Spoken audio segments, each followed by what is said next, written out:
Hi guys, Olive here today to tell you what's on my December 2019 TBR. I am still having a really hard time wrapping my head around the fact that it is already December. I suppose I will have to accept it at some point since I know we just finished up nonfiction November. When I was sitting down to plan out my December TBR, I was slowly coming to the realization that partially because of nonfiction November, most of the great books that I have read so far this year are nonfiction books. And while I love that that's the case, it's kind of a problem for my year-end content because I make both top nonfiction book videos and top fiction book videos. And as of right now, my top fiction list is looking a little barren. So in an attempt to even out the scales a little bit, I'm hoping to give fiction a boost this month. I'm going to be reading mainly fiction, and I have assembled a list of titles that I think are really going to knock my socks off. I really need my fiction reads of this month to turn it out. I have assembled a powerhouse of a TBR, so let's take a look. But before I talk about anything else, before I get to some of those fiction titles, I did want to let you know, in case you haven't heard, that this month I am hosting a read-along of Just Mercy by Bryan Stevenson. I'll leave a link to my announcement video for this read-along down in the description box below and up in the cards in case you want more details or you want to know what the inspiration behind this read-along was. But the gist is that we're going to be reading it from today, December 1st, through December 9th, reading about 2 chapters per day. We would love to have you join us if you're interested in this book and you can manage to get your hands on a copy with such short notice. I know this book is very in demand right now considering there's a movie coming out for this later in the month. We'll be discussing this book over on Goodreads, so I will leave a link to that page down in the description box below, and all the other details will be there as well, including the announcement video. But now, the fiction. I must admit that I was absolutely gutted when my most anticipated fiction release of the entire year got a November release date. The month that I read absolutely no fiction. I'm really proud of the fact that I stuck to my guns on that one and only read nonfiction during the month, but still, I do not know how I resisted picking up The Starless See by Erin Morgenstern. Now that it's December, you best believe that I am ready to dive into this. I really wish that I could tell you what this book is about, but I honestly don't know. It's not often that I deliberately shy away from reading anything about a book's plot before I pick it up. I am someone who generally likes to know what I'm getting myself into when I pick up a book. But when it comes to authors that I absolutely love, when they've written favorite books of mine previously, I like to go into their new books entirely blind. There are only 2 things I know about this book: that it is magical, and that the one and only Liberty Hardy said that reading it is like having someone knit a cozy sweater onto you stitch by stitch. Words cannot express my excitement. Next is the final Sarah Waters book that I have left to read. I've made it a tradition for myself a few years running to treat myself to a Sarah Waters book at the end of the year.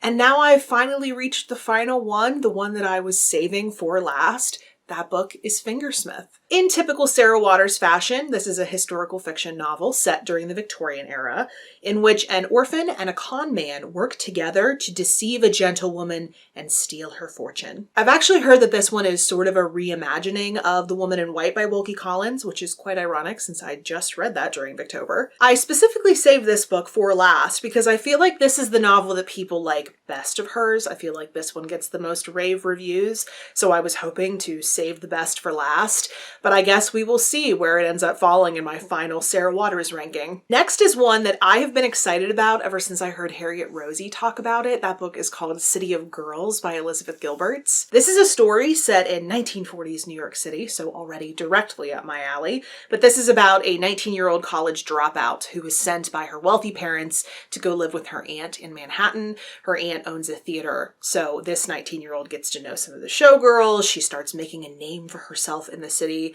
This one just sounds like so much fun. Another super fun looking one that I have been dying to pick up is called Well Met by Jen DeLuca. This is a romance set at a Renaissance festival. I know some of the ladies here on Booktube who are really experienced with romance have had some mixed feelings about this one, but I personally cannot resist a romance set at a Renaissance festival. That is precisely how I want to close out my year. Another heavy hitter that I'm hoping to close out the year with on a really good note is the Pulitzer Prize winning The Overstory by Richard Powers, which from what I hear is essentially a novel about trees. I have heard so many wonderful things about this one, and for the longest time I've been wanting to do one of those fiction-nonfiction matchups that I do with The Overstory and another book called The Hidden Lives of Trees by Peter Wolleben, which is all about how trees function, how they communicate with each other, and so on and so forth. I am really looking forward to this matchup. Another pairing of books that I'm planning on doing this month isn't fiction and nonfiction, it is just fiction and fiction, but I am just as excited about it. I'm going to pair up another book from Nina McLaughlin, the author of Hammerhead, that memoir that I absolutely will not shut up about.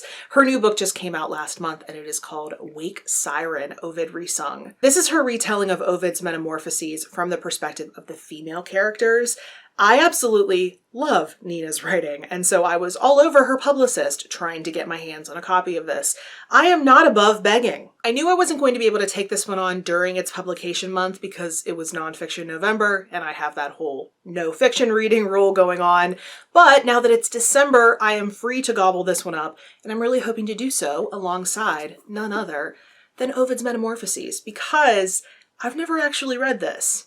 Is that bad? That feels bad. My knowledge of the ancient classics is really lacking, to say the least, but I'm really hoping that reading these two books together will give me a fun and fabulous crash course. This must just be the month for pairings, because I'm also planning on reading two novels in the exact same series. The first is called The Wicked City, and the second is called The Wicked Redhead, both by Beatrice Williams. These books are both set in 1924 and also in 1998, and they follow two different women occupying the exact same apartment building in New York City. The woman in the 1990s moves into the place after she catches her husband cheating and leaves him, and the woman in the 20s is somehow caught up in a scheme to bust bootleggers during Prohibition. I got the sequel, The Wicked Redhead, on NetGalley, so I'm really hoping to read the first book in the series to prepare myself to hopefully write a review on the second one. Another one I'm planning to review is called Dead Girls Club by Damian Angelica Walters. This is a thriller in which a woman who killed a girl in her preteen years starts receiving these threatening, blackmailing letters. I've actually agreed to review this one for someone special, and I will let you know who that is once the review goes up. A book I'm planning to read off of the books that have been on my TBR the longest list that I made a few months back is True Memoirs of Little Kay by Adrian Sharp. This is a fictionalized tale of the famous Russian ballerina who actually dated the last Tsar of Russia, Nicholas II.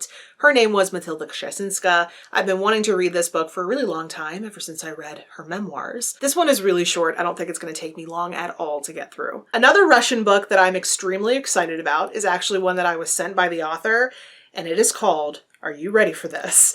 A Bolshevik Christmas. This book is all about how the Bolsheviks overthrow Santa Claus and take over the North Pole. I am so looking forward to reading this one in the weeks leading up to Christmas. Also, I don't know if anyone else experiences this, but I'm a really big seasonal reader, and it's to the point where if I read a book during a specific season, when I come around to that season again in future years, I start craving books like that book I read during that season because it starts reminding me of the season itself. So back in December of 2017, I think it was, I read and reviewed this really great, really fun book on wine. And in the comment section of that video, someone recommended to me The Accidental Connoisseur by Lawrence Osborne, since it is a similar dive into the wine world. Since I've been thinking about that other book called Cork Dork a lot as we go into December, I thought I would finally take that person up on their recommendation. There are two books left to mention. I know this is a lot, but off of my classics TBR, which I really want to finish off before making my new list, I really want to read A Tale of Two Cities by Charles Dickens. This is a book that I was surprisingly never required to read in high school. It's about two very different men living very different lives in both London and Paris. It'll be really nice to have this one under my belt. And then finally, off of my new 5-star nonfiction predictions list, I would really like to read The Signal and the Noise by Nate Silver. This book is all about applying probability and statistics to our everyday lives, where it works and where it doesn't.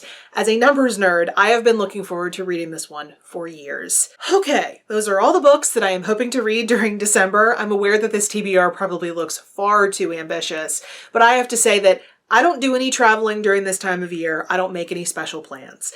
And so I try to take advantage of the fact that things are slowing down as we start to approach the new year. I take that opportunity to have some me time. So I'm very confident that I'll be able to get through at least most of these books. If you've read any of these books, please let me know what you thought of them, and or if you've seen any books on my TBR that have piqued your interest and are now on your TBR, please let me know down in the comment section below. But if you'd prefer to reach out to me somewhere other than YouTube, I am on a variety of different places on social media, and the links to all of my profiles will be in the description box below. Thank you so much for watching. Happy December. I'll see you in the next video.